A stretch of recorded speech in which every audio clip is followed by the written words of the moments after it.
One of the most famous beauty vloggers of all time came out as trans yesterday, but that isn't even the juicy part. Vince Vaughn and Trump broke the internet last night, and we're trying out our first ever signature segment, and it's gonna get buck in here. I'm AlexClark, and this is POPlitics. The internet was the gift that just kept on giving yesterday. Social media exploded when one of the biggest names on YouTube, Nikkie Tutorials, came out as trans. She revealed that she was actually born a biological male, and after being on YouTube for over 12 years, this was her first time admitting the truth about her past publicly. I am Nikkie Tutorials, and I am Nikkie. I am me. We don't need labels. If we are going to put a label on it, yes, I am transgender. But at the end of the day, I am me. People who have been watching her for years were completely shocked. But Nikkie coming out as trans is not what we're talking about today. We're talking about the stuff she revealed in the coming out video. She said she started transitioning when she was very little, and by 7 or 8 was wearing girls' clothes. By her early teens, she started puberty blockers, and by 19 did the full transition surgery. So that is the first thing. The second thing is, the whole reason she did this video in the first place was because she said she was being blackmailed by someone who was threatening to out her. So she decided she had no other choice and that she was going to tell people herself. Now, here's where it gets interesting. I am ready, baby! To summarize the video, she talked about her fiance Dylan and said that she wished she could have told him sooner and that they're, quote, dealing with it. We can only assume she's talking about dealing with her transition, and they've been engaged for a while now, so the question is, did her fiance Dylan have no idea she was trans? Did she accept his proposal knowing that she hadn't told him such a massive piece of her story? The reason I'm bringing all of this up isn't to debate if the trans lifestyle is okay or not okay. That's a completely separate discussion. The question that I am asking is, if you're transgender and have undergone the full sexual reassignment surgery, should you have to tell your significant other about your biological sex? And if you should, then when should you do it by?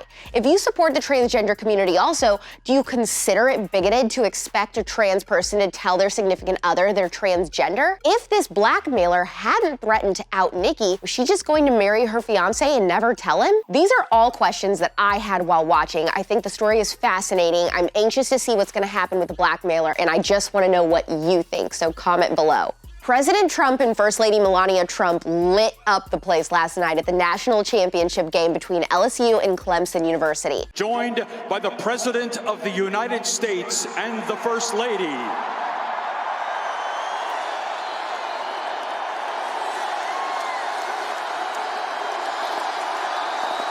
100% cinnamon rolls. They weren't the only celebrities there, though. Woke Twitter pooped their pants when they saw Vince Vaughn politely conversing with the president and first lady at the game and shaking their hands. Why are you yelling at me? You have to see this.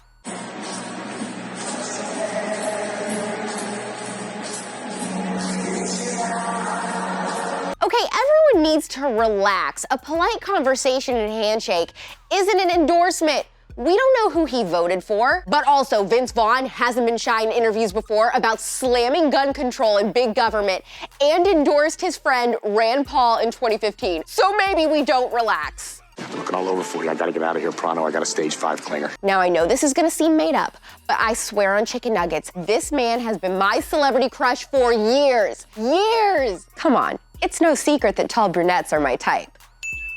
Am I interested? I'm not really interested. Should I play like I'm interested, but I'm not that interested? But I think she might be interested, but do I want to be interested? But now she's not interested. So now all of a sudden I'm starting to get interested. All right, we're gonna try something new today, and I need you to tell me if you like this or hate this. I always need you to tell me if you like something or hate something, because that's how I get feedback from you guys in the comments. We're gonna call it Hot Take Tuesday, and producer Abigail is gonna tell me the headlines of random stories in the news, and I'll tell you what I think in just a few seconds. All right, here we go. The first ever Hot Take Tuesday. A single Japanese billionaire is looking for a life partner, and the winner gets to go to the moon with him on a trip to space. Applications are due Friday. Do it for the gram. Cheetos has officially announced the name for the cheese dust residue that gets left on your fingers. They're calling it Cheetle. Okay, no. The only thing that I hate more than cheese dust on someone's fingers is the word Cheetle. And that leopard, like, he's the most unlikable mascot of all time. He can just slink on out of here. What is that body? Just the way it looks annoys me.